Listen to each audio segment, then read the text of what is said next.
Today I wanted to share this post around my diagnosis. When I proceeded to the emergency department of the hospital, I was already in acute crisis.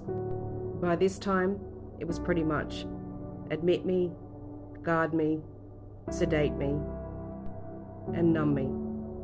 This was January 2023. Previous to this, I presented to psychologists, doctors, and counsellors for the treatment of sexual abuse, PTSD, depression, and anxiety. I always struggled with my abuse, thinking that that was the reason why I functioned the way that I did.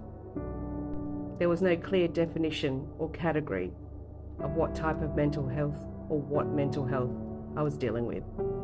Previous to my admission, I worked multiple hours, like 70 to 80 hours a week. And that would lead me to feel like shit and then go on to just spend the money that I made. After the spending, I would then sleep for days. And that's when I realized that my behaviors were taking over my life. But the problem was that I had to wake up and face it all over again. The loss of self-love, self-worth, commitment, understanding of everything that sexual abuse had done to me. It inflicted severe PTSD, which meant that I had no feelings for anything. Buying things to make myself feel better, hoping that it would change the person on the outside, which it did, but not the person on the inside.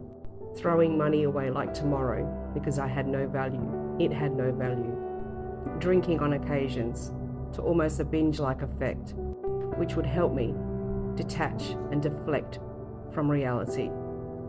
Years of this then came with its exhaustion, the inability to function.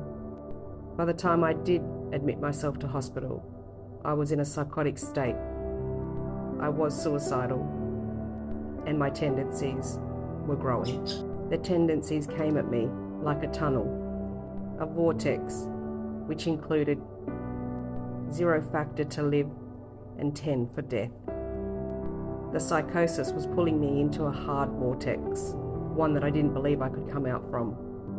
Over the years, the traumas that I was afflicted, plus the death of my father, the estrangement of my elder children, and running myself down with a business. When I discovered I was alone, I awakened to the fact that I was traveling a path all by myself. And only then did I realize how much more alone I would be. And I didn't recognize my state of psychosis until I was forced to be in hospital.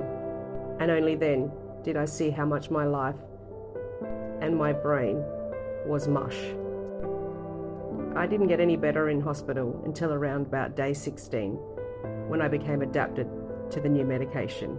But once the cloud lifted, I knew I had to reach out for more help on the outside rather than the hospital mental health system, which was chewing me up day by day, and the inability to access individualized care for myself. I needed medical intervention. I needed individualized care from certain practitioners, psychologists, psychiatrists, which were suited to me and would adapt to my journey. But while sitting in hospital, I realized how my mental health was interfering, and it had an impact on my life. And I had to learn to set my goals and boundaries and my lifestyle around my mental health, because I wanted to sustain a more achievable life. Fortunately, when I did leave hospital, I was diagnosed with bipolar. And for those of you that don't really know much about bipolar 1, us people, we just go, go, go and go. We hardly ever find need for rest or food. Our brain just goes and goes and goes. And it's not until we reach a point of psychosis or we crash do we know how unwell we are.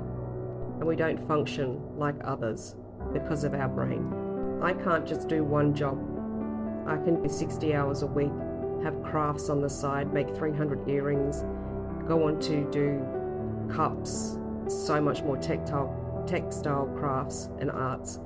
And then that's a busy weekend with swimming and kayaking, and that's my whole week. I just don't stop. And not stopping is tiring.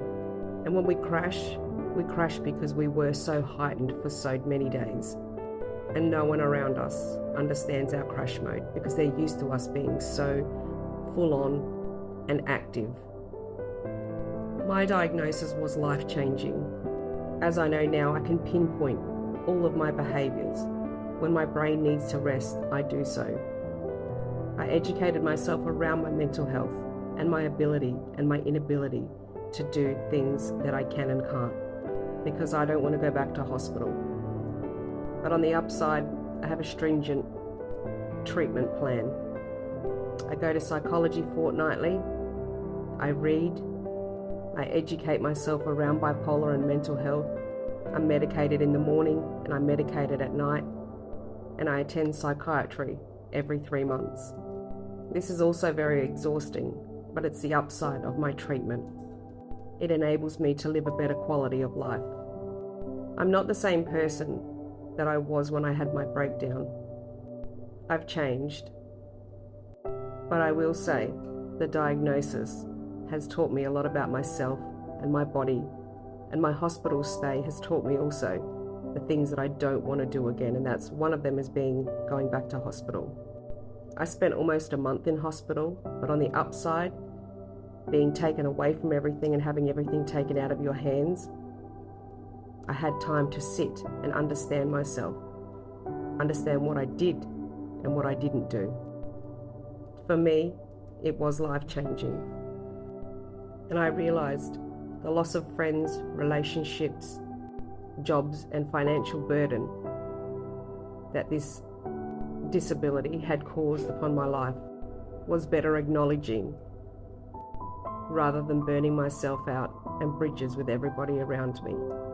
But I'm now happy that I can be better for my treatment with answers, direction, and appreciation for the things that I didn't have sitting up in that hospital for 29 days. So please, make sure, if you're not doing okay, that you still are able. So please, before everything gets taken out of your hands and you end up in hospital in a psychotic episode like myself, please stay on your treatment plans. Seek help. Ask for help. And if you're not okay, it's okay. Stay blessed and stay loved.